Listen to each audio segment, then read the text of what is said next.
Hello and welcome to Just Pauses. A very warm welcome to all of you. Has this ever happened with you? That people just say something hurtful or act weird or not do something that they ought to have, and without an apology, they just leave. Just like that. We are left surprised. We wonder whether we ought to give it back. Well, sometimes we ought to. I feel so. What do you say? This one episode always leaves me chuckling. Once, a pretty woman who was a socialite approached Winston Churchill, the great statesman and the Prime Minister of United Kingdom. She remarked, "If you were my husband, I would poison your coffee." And Churchill calmly replied, "If you were my wife, I would drink it." I always laugh at that. While we must be all nice and courteous with folks around us, it is also very necessary that befitting and suitable replies be given occasionally. It is as if people have to be woken from the reverie they sometimes slide in.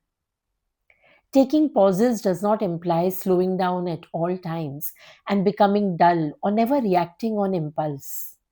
It is as important to not let instincts and impulses die as it is to wait for a while, ponder, and plan one's responses. Balance and moderation are again the best suited two keys to everything. It is important to be alert, and sometimes a pause can just be the perfect precursor to a witty reply or a befitting response and thus ensure fair play. After all, we do not live in a perfect world full of innocent and fair folks. There are tricksters, arrogant, presumptuous, self absorbed, and conceited fellows living besides us too. And when you meet one, take a deep breath, pause for a while, and give an appropriate response. Like, for instance, this incident, though it is now proven to be a piece of fiction, it is nevertheless witty. It was believed that once George Bernard Shaw, before the premiere of one of his famous plays, wrote to Winston Churchill, "I'm reserving 2 tickets for you for my premiere. Come and bring a friend, that is, if you have one." To this note, Churchill immediately replied, "Impossible to be present for the first performance. Will attend the second, that is, if there is one." Of course, in a lighter vein and very casually, arrogance, boastfulness, and the like have to be given a few raps. And the folk tales of Mullanasruddin are full of such retorts.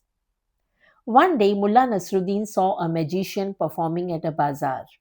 The magician was boasting, "There is no one like me in this whole world." Mullah, who was listening to him brag, shouted, "We have heard of magicians doing greater acts." The magician challenged Mullah, "No one can do what I just did. Can you do it?" Mullah was not to be kept quiet. "What I can do with my eyes closed, you cannot do it with your open eyes," said Mullah. "If you prove this, I will let you take me through Bukhara on a donkey."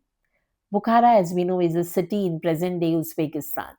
So the magician told Mullah, "If you prove this, I will let you take me through Bukhara on a donkey, but if you fail, I will shave off your beard and mustaches." Taking out some red chili powder from his bag, Mullah tossed it over his closed eyes.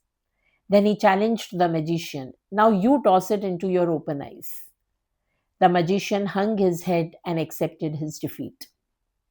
"Take me through Bukhara on a donkey's back," he said. "No need for that. You are already on a donkey called Ego," said Mullah, walking away. Funny, isn't it? Well, Mullah Nasruddin's anecdotes always are. The story was a simple one, but it reminds us that after all, lessons have to be not just learned, but a few have to be taught to others as well, to ensure that the learning teaching process forever goes on. What do you say?